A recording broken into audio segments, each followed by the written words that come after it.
Hey hack friends, and welcome back to another week of hack videos. And as you can see, I'm at home today. It's kind of raining outside and I didn't really have anything to do, so I thought that I would just do a nifty craft that I found at home with two simple things that I have here and something you could try too. And it involves crayons. And as you remember, I did a video having to do with crayons a couple weeks back. And I found this recently, and I just thought it was super cool. And it was just kind of not really like slime, but it's something that you can have in your hand and play around with if you want.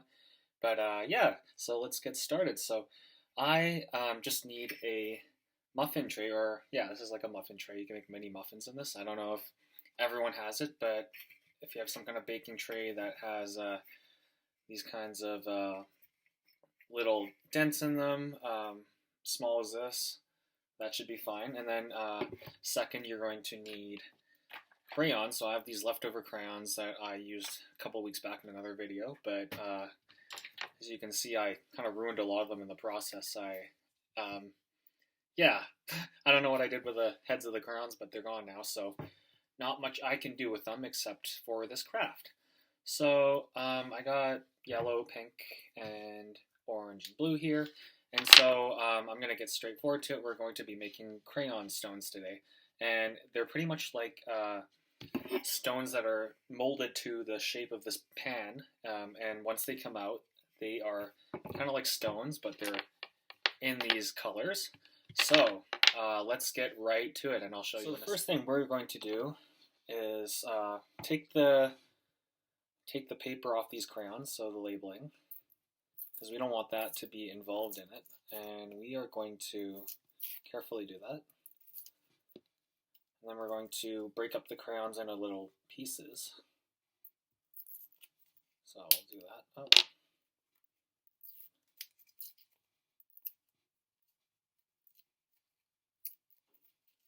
Alright. So I got some pieces here already. You don't have to use the entire crayon, but I think for this video I might do that.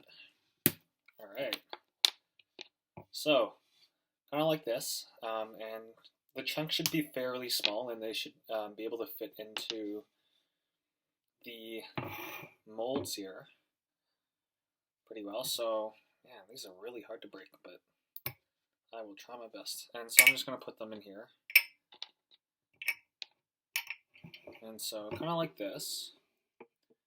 And so I'm going to do these three, and I will, so you can see here I am now finished taking apart my crayons. So I'm not going to use the entire pan today because I don't think I'll need that many crayon stones, but I got 4 here, so I got those colors.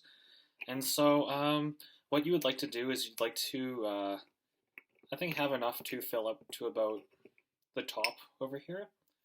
I guess the larger you want your stone, I guess you put accordingly the amount of crayon, but I just broke up the couple pieces, and then this is where I am.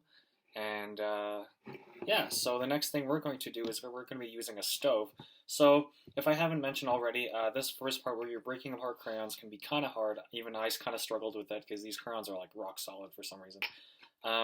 So ask an adult for help if you need that. And then for sure the next part we're going to do, you're going to need an adult because it's going to involve a stove. But yeah, so stay tuned and we will get right to it. One thing I forgot to add was if you want to make some kind of cool effect, then you can also feel free to mix around the colors. So I got some orange here. I could put the orange and the pink, put the yellow and the blue, and then, you know, it's just a kind of mixing of colors if you want a little cool effect. Yeah, feel free to do that, and I think I'm going to try that, and we'll see how it turns out. I think it's going to be great. So I've got my oven here, and it's set to about 300 degrees Fahrenheit, and you should preset that and wait for a bit. And like I said again, you have to have an adult for this part. And so I got my crayons here, and I got an oven mitt, and so this is used if it's super hot and I don't want my skin to burn if I put my hand in there. So I'm going to use this. And I'm going to open the oven.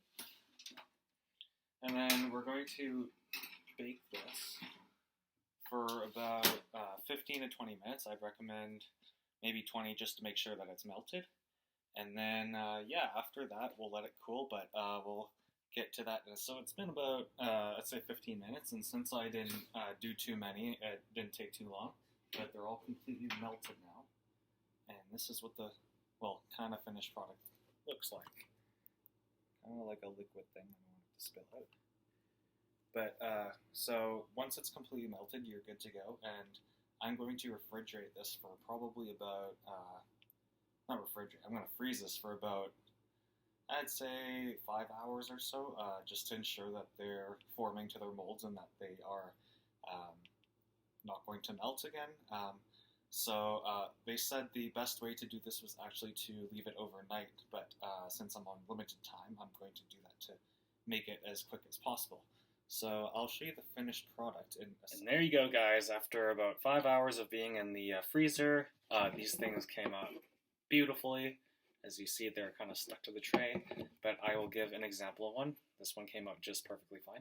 And it kind of looks like this. So it's like a crayon stone made completely from crayons. And let's see if I can get these other ones out. These other ones are, oh no, I got one out. There you go. So I got orange and pink here, and these are awesome. And they make perfect gifts for friends, or a gift for Father's Day or Mother's Day. I know Father's Day is coming up soon. Yeah, so that's pretty much it, and I'm pretty proud of what I did here. And yeah, so that's it. And thank you for watching the video, and I hope you can tune in next week for another amazing surprise, craft or something. And yeah, thank you again, and have a great week, everyone.